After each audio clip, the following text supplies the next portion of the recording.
Today we are covering easy submissions from side control. I remember being a white belt, being able to get to side control, but then not having any idea what to do from there. So we will cover the purpose of side control, some of the tips and tricks to make it more effective, and of course, 3 simple and aggressive submissions that you can hit from there. Let's jump in.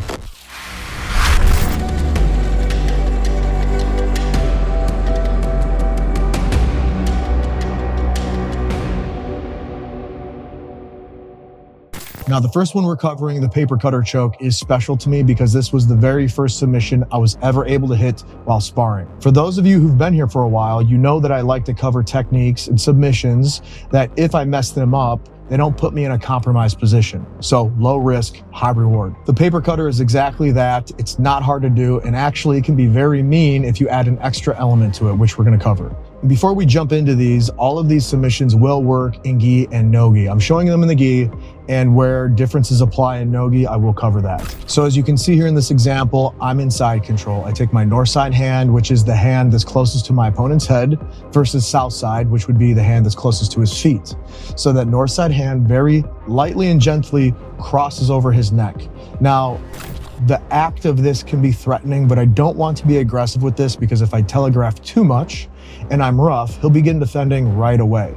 If I can be slightly gentle with this and make it feel unassuming, people will give you a lot more leeway in progressing these movements or these submissions. As my forearm slides across his neck, ulna bone down, your ulna bone is the bone that's aligned with your pinky. As that slides across his neck, I'm going to aim my thumb down and obtain a lapel grip. Now, once I have this grip, I can finish the submission from here, especially if my opponent is tired. What I'm going to do is I'm going to apply downward pressure through my forearm into my opponent's neck. Now, I have that lapel grip, which helps stabilize my forearm in his neck. But what I really want you to focus on is pressing your elbow down to the floor. Now in the no-gi variation, you're just creating a frame and you're trying to force your forearm through his neck. We don't have the lapel to grab onto in no-gi, so when we have the gi, we want to use it, right? And this will make this choke even more effective. So essentially, I'm leaning all my weight through my forearm into his neck. Now this is the lazy way to do this, and I don't like to use the word lazy because it takes work to get here, but there is a better version, a more aggressive version, a more effective version. So if you really want to elevate this, once your forearm and your grip is in place, you're going to take your south side arm and reach down between his legs. You're going to underhook his leg and reach up and grab whatever fabric you can. As you can see here, I'm not able to reach his belt because he is tall. He's 6'5", much taller than me. I'm 5'11", but I am able to reach his gi top. Now, if you can't even reach the gi top, even his pant line or his pants will do just fine. In the no-gi variation, all you're doing is grabbing onto his lower back or his hip, clamping your fingers into his hip bone and using that for leverage. But in the gi variation, once I have whatever fabric I can grab in my grip, I'm then going to switch my legs, as you can see in this example, so that I can help myself elevate his hips over his head while I drive all my weight through the forearm that's on top of his neck.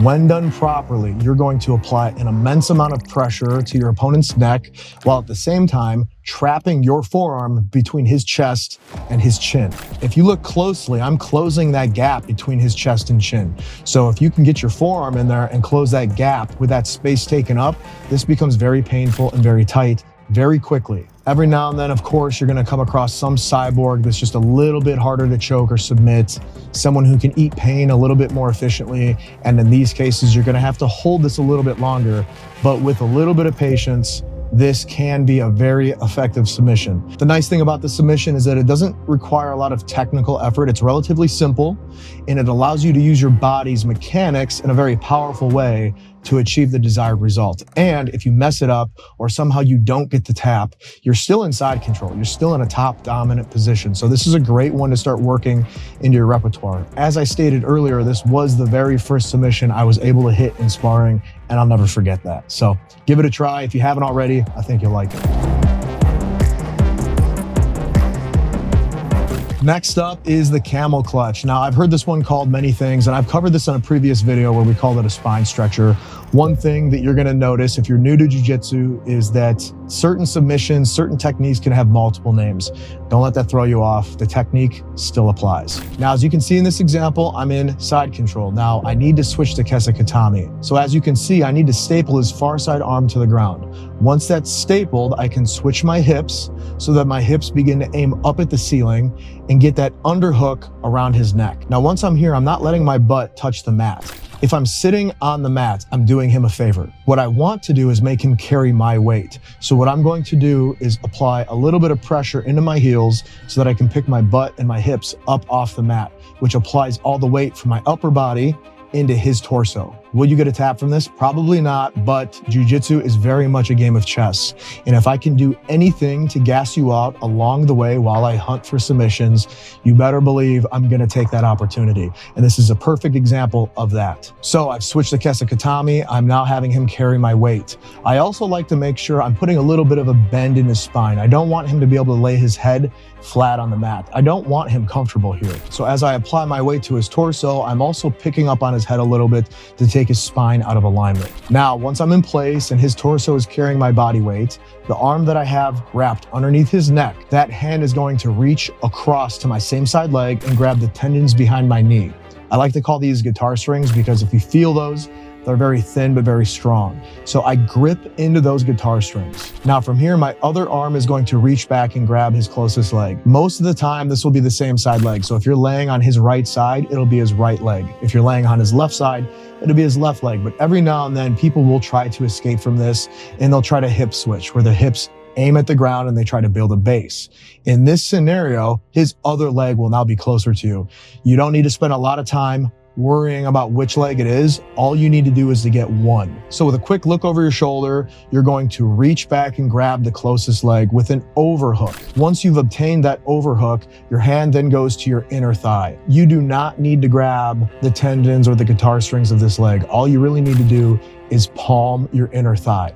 Now, once you're here, it's very easy to finish the submission. As you can see, I'm squeezing my legs together and rounding my back out. This stretches his torso out across my back, it collapses his lungs, and it makes it nearly impossible to breathe. Now, this one will probably take you a little bit longer to get the tap than the paper cutter. This is more of an agonizing, slow submission. You have to remember that you're taking away your opponent's ability to breathe in. So it's not necessarily an instant tap. You have to be patient with this one. I would expect within 3 to 5 seconds, you should be able to find a submission. And when you're going against those cyborgs who can last a little bit longer, maybe up to 10 seconds, but don't let a longer progression to the submission deter you. A lot of times I see people let go of this too early. If you lock this up correctly, the submission is coming. Now, let's just say for some reason he isn't tapping. Maybe he's way taller than you, or your positioning is a little bit off. This is still a great opportunity for you to catch your breath while your opponent gasses out. Even if he doesn't submit, and if you have to transition to something else, maybe like the paper cutter or the next submission I'm gonna show, it's gonna be a lot easier to finish because he's gonna be way tired. And again, just like a lot of the stuff I like to show, if you mess it up, you're not necessarily in a bad position. So if you haven't tried this one yet, give it a shot because I think it's worth the effort in learning.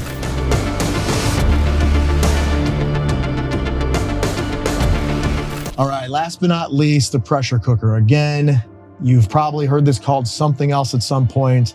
And actually, I'm pretty interested. If you have heard it called something else, drop it in the comments. This is more of a big guy submission, but it'll work on just about anybody. So as you can see in this example, I'm in side control. My south side arm is underhooking his far side arm. Now my north side arm is tucked under his head. What I need to do is get an overhook. So as you can see, I'm switching the positioning of my arm so that I can grab his head with an overhook. From here, it's very simple to finish. All I need to do is widen my base, extend my legs out, and torque my body into his so that I'm rotating internally, forcing my ribs into his diaphragm. This makes it very difficult for him to breathe. And if I could give you a progression list of how long it takes to submit someone with these 3 submissions, this one out of all 3 can take the longest. So again, just like with the last submission, you're gonna need to practice patience. It's called the pressure cooker for a reason. It takes a little bit, you're gonna cook your opponent here.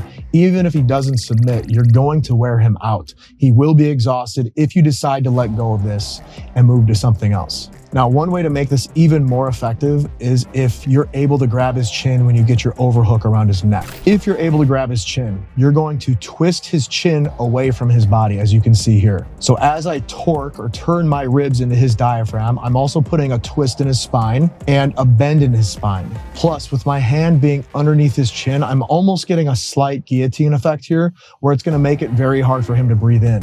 And in many circumstances, you will hear that struggle breath that almost sounds like a snore from your opponent. And if you hear that, it's only a matter of time. Anytime I hear that sound where you're struggling to breathe and it almost sounds like you're snoring or snorting a little bit, I know that I've got you against the ropes, and I'm going to hold that. Now, the one thing you want to watch out for here is overcommitting your weight too far to the opposite side.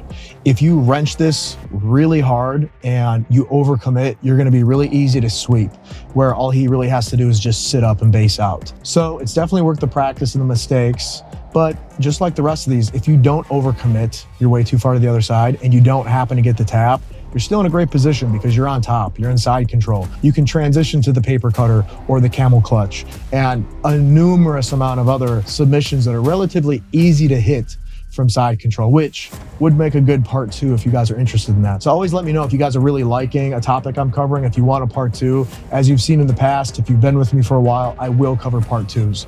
So if you want to see more on this one, definitely let me know. And I always like to say I'm not the only teacher here. So if you guys have submissions that you like to hit from side control that feel relatively easy for you and you have a high success rate, drop them in the comments, because you'd be surprised how many people can learn from you. The people coming through the comments section, learning from your knowledge, which I always appreciate because we are building a community where we can help each other. So with that, you know how we like to end them. Sometimes backwards, always forwards. I'll see you in the next one.